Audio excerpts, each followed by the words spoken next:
नमस्कार दोस्तों, बीपीएससी पाठशाला विद चौहान में एक बार फिर से आपका स्वागत है। और आज जिस कंटेंट पे हम चर्चा करने वाले हैं वो है अंग्रेज। भारत में यूरोपियों का आगमन हम स्टार्ट कर चुके हैं। मॉडर्न इंडियन हिस्ट्री का ये चैप्टर है और हम धीरे धीरे बढ़ते हुए आगे इसको कंप्लीट करेंगे और बाकी भी जो मेन कंटेंट है उस पर चर्चा करेंगे। बिहार स्पेशल की सीरीज हमने समाप्त कर ली है। उस पर जो चैनल है बीपीएससी पाठशाला विद चौहान, उस पर जाके आप सब्सक्राइब कीजिए, लाइक कीजिए। जो प्लेलिस्ट बनी हुई है उसमें जाके आप चेक कीजिए और वहां से अपने 15 नंबर को तैयार कर लीजिए। प्री मेंस के लिए ऑब्जेक्टिव और पीवाईक्यूज वगैरह दिए हुए हैं उस पर भी। और अभी जो भारत में यूरोपियों का आगमन है उसमें हमने पुर्तगालियों को पढ़ लिया, डचों को पढ़ लिया, और आज जो पढ़ना हमें वो पढ़ना है अंग्रेज के बारे में। ये वन शॉट वीडियो होगा। प्री और मेंस की तैयारी साथ में कराएंगे। बीपीएससी, अदर पीसीएस और यूपीएससी पूरी तैयारी होगी। अगर एसएससी या किसी भी स्कूल कॉलेज में अगर भारत में यूरोपियों के आगमन में अंग्रेज को पढ़ना है तो यहाँ आपको सारा कंटेंट एक साथ दिया जा रहा है। साथ में ही पीवाईक्यूज हैं प्रीलिम्स के और मेंस के भी, कैसे सॉल्व करना है पीवाईक्यू को और कैसे सॉल्व करना है मेंस के प्रश्न को। अगर इस चैप्टर से आता है तो वो भी मैं आगे आपको बता दूंगा। तो आइए शुरू करते हैं बिना समय गवाए, देखते हैं वीडियो में हमें क्या पढ़ना है। तो भारत में अंग्रेजों का आगमन, तो सबसे पहले हम ये देख लेते हैं कि सबसे पहले जो अंग्रेज भारत आया था उसका नाम था रॉल्फ फिच, और ये आए थे 1583 में, 1583 में। दोस्तों मैंने थोड़ा थोड़ा यहाँ पे ईस्वी डाला है और लास्ट में एक ईस्वी की लिस्ट बना दी है पूरी, क्योंकि प्री में प्रश्न आ जाते हैं वहां से। मेंस में किस तरह से प्रश्न आएंगे वो मैं जैसे से स्लाइड बदलूंगा आप समझ जाओगे कि ये प्रश्न का आंसर ही है मेंस के लिए, ठीक है। उसी को आपको सही से सजा के लिखना है। तो 1583 में रॉल्फ फिच आया था। 1608 में कैप्टन विलियम हॉकिंस पहले आधिकारिक दूत के रूप में जहांगीर के दरबार में आया था। अब हम स्टार्ट करते हैं, क्योंकि जब हम भारत में अंग्रेजों के आगमन की बात करते हैं तो मुख्य रूप से हम ईस्ट इंडिया कंपनी की बात करते हैं। और ईस्ट इंडिया कंपनी डच भी थी, फ्रांसीसी भी थी, तो हमें अभी बात करनी है इंग्लिश ईस्ट इंडिया कंपनी के बारे में। तो सबसे पहले जानते हैं कि इंग्लिश ईस्ट इंडिया कंपनी की स्थापना कैसे हुई, कब हुई, किन परिस्थितियों में हुई और क्यों हुई। तो 1600 में एक शाही चार्टर जो है वो जारी किया गया। इसके द्वारा केप ऑफ गुड होप के पूर्व में जो देश हैं उनके लिए 31 दिसंबर 1600 ईस्वी को महारानी एलिजाबेथ प्रथम ने एक शाही चार्टर जारी किया। और उस समय governor and company of merchants of London trading into the east Indies के नाम से ये एक्ट आया, चार्टर एक्ट।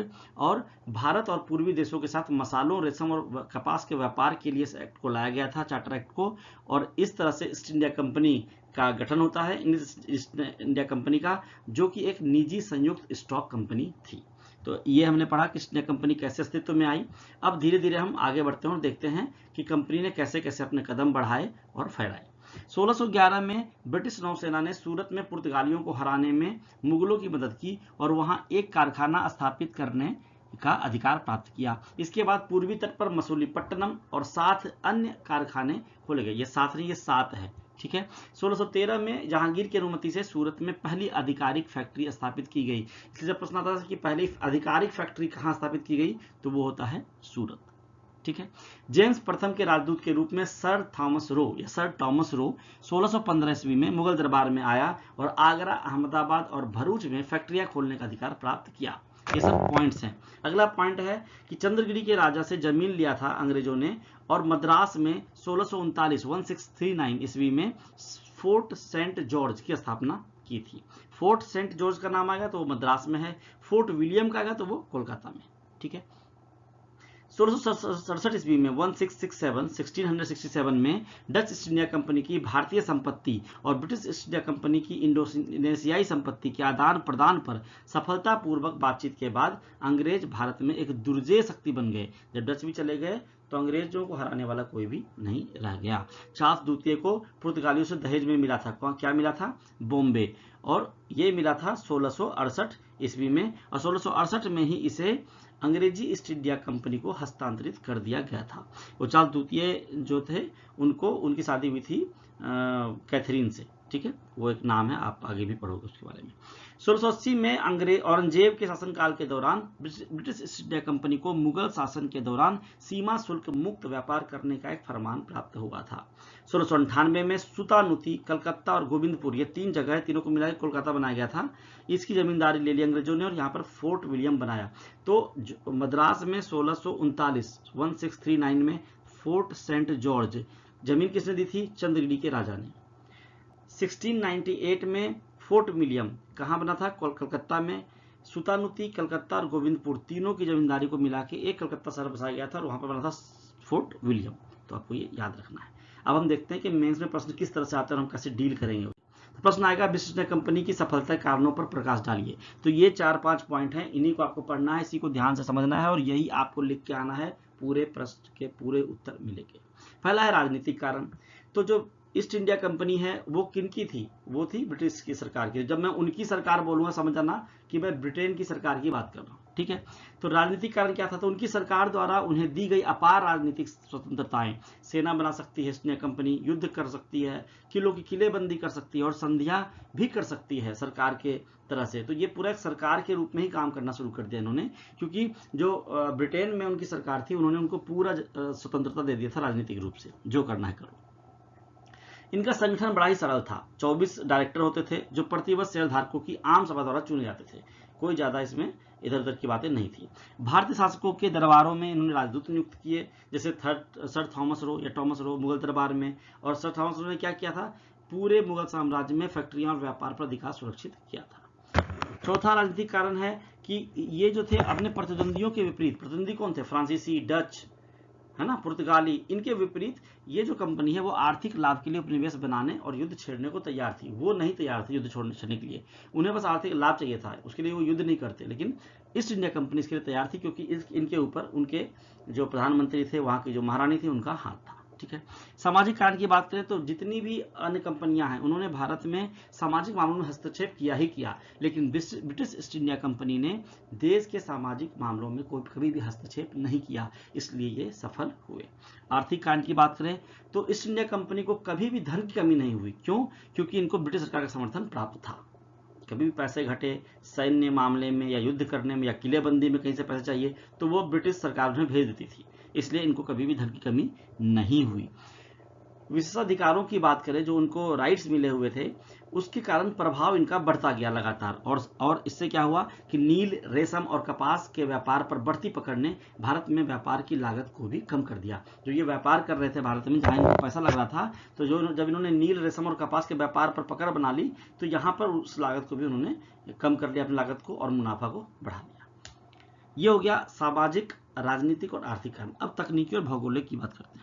तो तकनीकी कारण में कंपनी के पास मजबूत सेना थी जिसने उन्हें माल ढोने में, अपने क्षेत्र की रक्षा करने में और अन्य औपनिवेशिक शक्तियों को हराने में मदद की। कंपनी जो है उसके पास जो सेना थी वो काफी सक्षम थी, ठीक है। और उनके पास जो नौसेना थी उन्होंने उन्हें माल ढोने में, रक्षा करने में क्षेत्र की, और अपनी शक्तियों को, अपनी शक्ति को अलग अलग जगहों को मिलाना, अपने में उपनिवेशवाद बनाने में काफी मदद की थी। कंपनी के पास अधिक अनुशासित और पेशेवर सैन्य इकाइयां थी, ठीक है। पहले तो मजबूत नौसेना थी, ये ध्यान रखना आपको। उसके बाद पेशेवर सैन्य इकाइयां थी, पेमेंट देते थे उनको और वो प्रोफेशनल्स थे, ठीक है। ब्रिटिश अधिकारी कूटनीति में भी निपुण थे, ये भी ध्यान रखना है आपको। और कई युद्ध लड़े जाने से पहले ही जीत लिए गए, मतलब आपस में डिवाइड एंड रूल वाली बात हो रही है। भौगोलिक कारण की बात करें तो ब्रिटिश ईस्ट इंडिया कंपनी के पास प्रमुख रणनीतिक बंदरगाह, व्यापार और संघर्षों को नियंत्रण करने में मदद मिली। और बंबई है जो बंदरगाह था, मद्रास और कलकत्ता, ये जो बंदरगाह हैं उन्हें पूरे भारत के समुद्र तट पर एक रणनीतिक लाभ प्रदान किया, जिससे व्यापार करने में और संघर्ष को नियंत्रित करने में उनको मदद मिली थी। इस तरह से ब्रिटिश ईस्ट इंडिया कंपनी इन सब कारणों की वजह से भारत में सफल होती है और अन्य कंपनियां नहीं हो पाती। अब आगे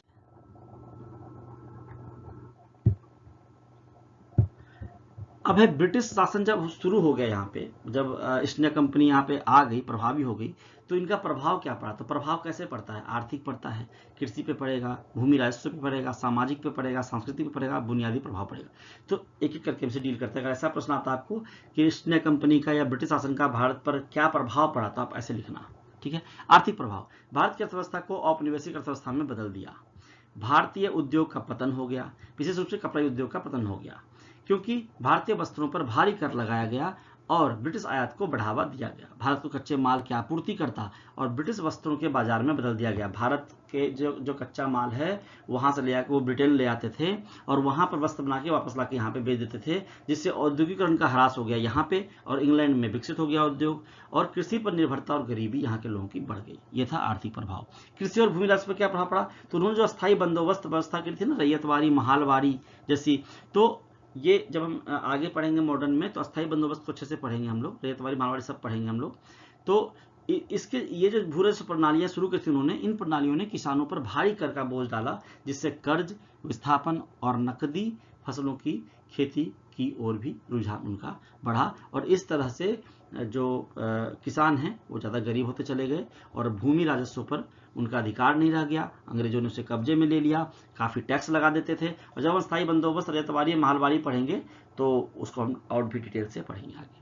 सामाजिक और सांस्कृतिक प्रभाव क्या पड़ा? सामाजिक रीति रिवाजों और परंपराओं को प्रभावित किया गया, स्थानीय भाषाओं और परंपराओं को कमजोर किया गया, पश्चिमी शिक्षा शुरू करी उन्होंने, अंग्रेजी को विस्तार दिया गया और आधुनिक वैज्ञानिक विचारों को बढ़ावा दिया गया। ठीक है, जो पश्चिमी सुधारवादी थे उसके आदर्शों से प्रभावित होकर सती प्रथा और बाल विवाह जैसी प्रथाओं को भी समाप्त करने का प्रयास किया गया। ठीक है, ये आप देखोगे आगे जाके इस पर रोक लगाया गया था, और हालांकि ये कुरीतियाँ थी लेकिन फिर भी भारत के समाज और संस्कृति में इसका बहुत उस समय वर्चस्व था इन चीज़ों का, उसको समाप्त करने का प्रयास किया गया। लेकिन इसका एक प्रभाव और पड़ा अच्छा, वो ये पड़ा कि पश्चिमी शिक्षा ने एक शिक्षित भारतीय मध्यम वर्ग के निर्माण में मदद की, जिसने आगे चलकर स्वतंत्रता आंदोलन को गति दी। जब उनकी भाषा समझने लगे लोग, उनके साहित्य को पढ़ने लगे, तो उनकी मेंटलिटी भी समझने लगे। इस तरह से आगे जो हमारा इंडिपेंडेंस का जो आंदोलन चला उसको गति मिली। बुनियादी प्रभाव क्या पड़ा? वैसे तो अच्छा एक बार मैं बता दूं, जो इन्होंने इंग्लिश को, अंग्रेजी से को बढ़ावा दिया था ना, वो कोई हमें शिक्षित करना नहीं चाहते थे, ज्ञानी बनाना नहीं चाहते थे। वो चाहते थे कि अब ब्रिटेन से यहाँ ला के लोग काम कर रहे हैं, काम करना पड़ रहा है, तो यहीं पे क्लर्क तैयार किया जाए, यहीं पे लोगों को अंग्रेजी सिखा दो और उनको क्लर्क तैयार करो और यहीं से काम करवाओ। उनका ये था मनसा। ये नहीं था कि भारतीय बड़े अंग्रेजी बन जाएं, पढ़ लिख के अंग्रेजी सीख के और हमें ही फिर उल्टा, समझ रहे हो। आगे है बुनियादी प्रभाव क्या पड़ा? प्रशासनिक नियंत्रण और संसाधनों के दोहन को सुगम बनाने के लिए रेलवे, टेलीग्राफ और डाक सेवाओं का निर्माण किया गया। इन्होंने कोई भारत की प्रगति के लिए डाक सेवा नहीं बनाया, टेलीग्राफ, रेलवे नहीं बनाया, अपने संसाधनों, जो भारत संसाधन थे उसका दोहन करने के लिए, कितनी तेजी से हो सके दोहन, उसके लिए रेलवे, टेलीग्राफ और डाक सेवाओं का निर्माण किया। इसका भी असर पड़ेगा। रेलवे ने भारतीय क्षेत्रों में एकता की भावना को बढ़ावा दिया। जब रेल का हो गया तो अगर मान लो क्रांतिकारी को यहाँ से वहाँ जाना, या कोई लेटर पहुँचाना, या कोई समाचार देना है, तो वो लंबी दूरी अब तय करना उनके लिए आसान हो गया। ठीक है। दूसरा, सड़कें, बंदरगाह और नहरें भी विकसित की गई थी, हालांकि अक्सर इनका ध्यान ब्रिटिश हितों को लाभ पहुंचाने पर केंद्रित था। ऑब्वियस सी बात है, हम उनके उपनिवेश थे, तो वो जो भी प्रोग्रेस का काम यहाँ कर रहे थे, ब्रिटेन वाले या इंग्लैंड या ब्रिटिश ईस्ट इंडिया कंपनी, वो सिर्फ अपने हितों को लाभ पहुंचाने के लिए कर रहे थे, ना कि भारत के हितों। बाकी चीज आपको पता है कहानी के रूप में। आगे चलते हैं। आगे है प्रारंभिक परीक्षा के संदर्भ में कुछ महत्वपूर्ण वर्ष। देखिए कुछ ऐसे ईस्वी हैं, वर्ष हैं जो आपको बिल्कुल रट लेना है, क्योंकि अगर आपने प्री में आपको क्वेश्चन आएंगे तो जोड़ा लगाने का आ जाएगा ऐसे, है ना, मैच द फॉलोइंग करके, या ABCD, या ए का क, बी का 100, इस टाइप से आ जाएगा, या फिर डायरेक्ट प्रश्न आ जाएंगे BPSC में तो, और अदर PCS में भी प्रश्न पूछे जाते हैं। तो इन चीज़ों को याद कर लीजिए। कुछ ही मैंने यहाँ पे लिखे हैं जो मोस्ट इंपॉर्टेंट है, इसको आपको जरूर ध्यान से पढ़ना है। तो देखिए 1588 में क्या हुआ था? शक्तिशाली स्पेनिश आर्मडा पर ब्रिटिशर्स, अंग्रेजों की जीत पूर्व की ओर विस्तार हेतु प्रेरक थी। 1599 में क्या हुआ था? व्यापारियों के एक समूह के तत्वावधान में पूर्व के साथ व्यापार करने के लिए एक ब्रिटिश संघ या कंपनी बनाई गई, जिसे मर्चेंट एडवेंचर्स के रूप में जाना जाता था। बाद में इसी कंपनी को ईस्ट इंडिया कंपनी के नाम से जाना गया। जब चार्टर 1600 में आया तो ईस्ट इंडिया कंपनी नाम हो गया। 1600 में महाराणा एलिजाबेथ प्रथम द्वारा जारी किया गया चार्टर, जिसने कंपनी को 15 वर्षों के लिए ईस्ट इंडीज में व्यापार करने का अधिकार दिया। 1609 में विलियम हॉकिंस जहांगीर के दरबार में पहुंचे, लेकिन पुर्तगालियों के विरोध के कारण उस समय उनको व्यापारिक अनुमति नहीं मिली, वो विफल रहे लेने में। 1611 में दक्षिण भारत में कंपनी ने पहली व्यापारिक कोठी मसूलीपट्टनम में स्थापित किया। 1613 में ईस्ट इंडिया कंपनी का पहला अस्थायी कारखाना सूरत में स्थापित किया गया। देखिए 1607 में सूरत में बनाना शुरू किया, 1611 मसूलीपट्टनम में बनके रेडी हो गया। तो जो मेन स्थापित हुआ ना वो मसूलीपट्टनम, स्टार्ट कहाँ किया आधिकारिक रूप से, तो सूरत में किया। वो 1607 ईस्वी है, यहाँ नहीं है, वो कॉमन है, सबको याद रहता है।